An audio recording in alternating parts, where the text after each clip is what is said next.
And, you know, that's what I believe the people who watch these videos are. They're the people that want to live the kind of life I want to live, that want to grow, that want to learn, that want to embrace their passion, that kind of want to create a community like this. You know, they don't want to have to worry about their survival anymore. They want to embrace the brighter side of humanity.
A lot of people are terrified of technology and how it is shifting our world.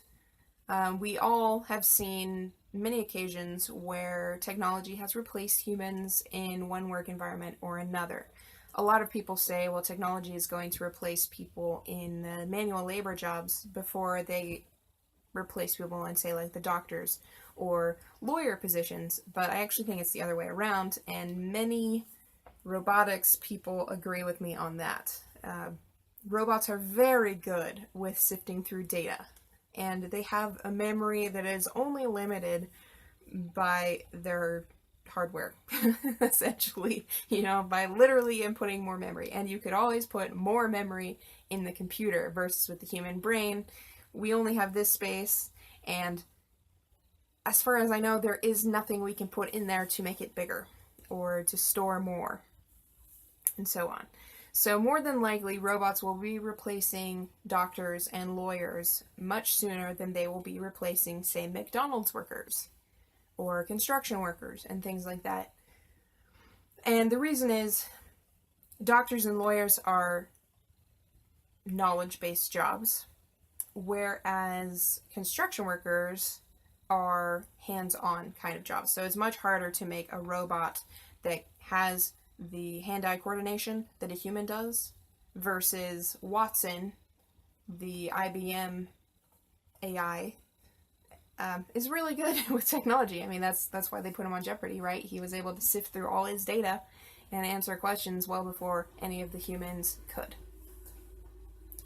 So yes, this is a terrifying concept to many people. I know that for quite a few that I've talked to, their natural inclination is just to dismiss it. I can't do anything about this technological shift, so I'm just going to refuse that it is happening. I'm just going to ignore it, or so on. And while it's certainly possible that I'm wrong and that other people like me are wrong, I'm definitely of the mind that if it is a possibility, perhaps we should prepare for it, And that is a little bit along the lines of the survival instinct, but for me it's a little more tongue-in-cheek kind of survival instinct, where it's like, yeah, if you're afraid, maybe you should do something about it. I personally am not afraid. I'm actually quite hopeful about technology. I'm very excited to see what technology can do for us. Of course, that does require a shift in the human consciousness, which is also something I talked about in the last video. We need to embrace our positive side. We need to kind of throw down our weapons and learn to work in harmony and live in peace. And that's a kind of world that we've never really lived in. Survival has been the primary force since the beginning of humanity, since the beginning of time, as we can tell. So we're definitely entering a new era. It's something that's unexplored, but it's something that I think could be awesome, which is why I encourage people to embrace that side instead of their survival. One of the things that I get a lot when I mention the idea of shifting society, though, is kind of the kind of feedback where it's like, well, good luck with that. And obviously that's kind of a frustrating response, because you're like, oh, doubting, that doesn't help me. But what's cool is I have never felt that way, because in my head, I don't need to get everybody on board at this point. I can start with just a few, 100 or 1,000 or something like that. And the reason I can do that is because of technology. We already have examples of people, say, living off the grid. They have houses that are powered by solar panels, and they've got gardens where they can grow the food they need, and they can have a few animals that reproduce, and then they kill the oldest ones or whatever, so they have meat. And you can grow cotton, so you have fibers for clothing and whatnot. There are ways for individuals to live a self-sustaining, grid-free existence. What I'm proposing is that we do that on a larger scale. Instead of having one family unit of up to usually 5 people, we instead create little community groupings where on average you have, say, 100 people, and then you branch those out into, say, city-states or something, where you have 10 different 100 people groups, so a total of 1,000, and that's your community. Which is not to say that you couldn't send people out to other groups and continue to work on a larger scale to improve technology and so on and so forth. It's just that you will have immediate access to 1,000 people. And from what I've read, the brain can only hold so many names. And usually that number is somewhere around 1,000. So if you have 1,000 people whom you work with and relate to, you have a lot of really close connections. And you're seeing these people all the time, so those connections can continue to deepen. Whereas in our modern world, we're so separated that it's really hard to form close connections. It's not impossible. I mean, we all have close connections, but the chances of me knowing my next door neighbor are considerably less than they would have been in, say, tribal times. And I think that one of the things we're suffering most in our society from is a lack of connection. A lot of people significantly older than me are definitely worried about this as well. And I think that's something that could definitely be changed with the help of our technology. So once we start building these communities, we also find that we have a sense of purpose or meaning in our life that doesn't really exist right now either. And I believe that the reason it doesn't really exist right now is because we're kind of reaching the end of the last industrial revolution, where human necessity in the working world is decreasing every single day. So when you go into work now, it requires less creativity and less thought than it did when the assembly line first came into existence. And since most people find their value or their sense of purpose through their job, it's understandable that we're having so many issues with depression and suicide at this point in our world. Now, a lot of those happen in teens, but my guess is that's a similar reason. You know, teens are going into school thinking that they're going to learn something to help them in their lives and to help them find meaning and to help them find purpose and kind of a goal to move towards. But they're still being taught to work in a world of factory, and factories are virtually non-existent now in that they require human interaction in them.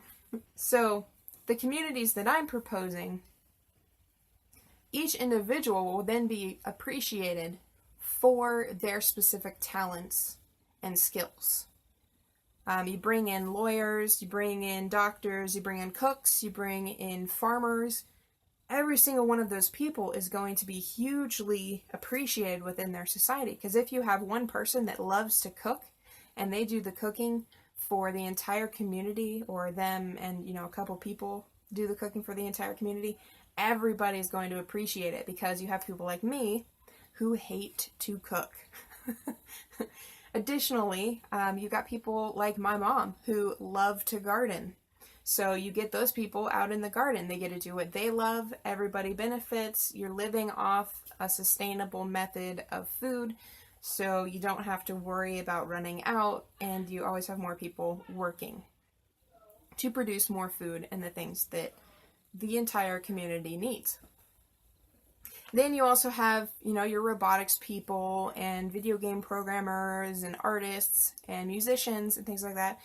These are the people that can improve the technology, that can increase the sense of happiness in the community, you know, provide entertainment. You could even have directors and actors and things like that. You know, maybe you have weekly plays or something going on. It could be awesome, whatever the case may be.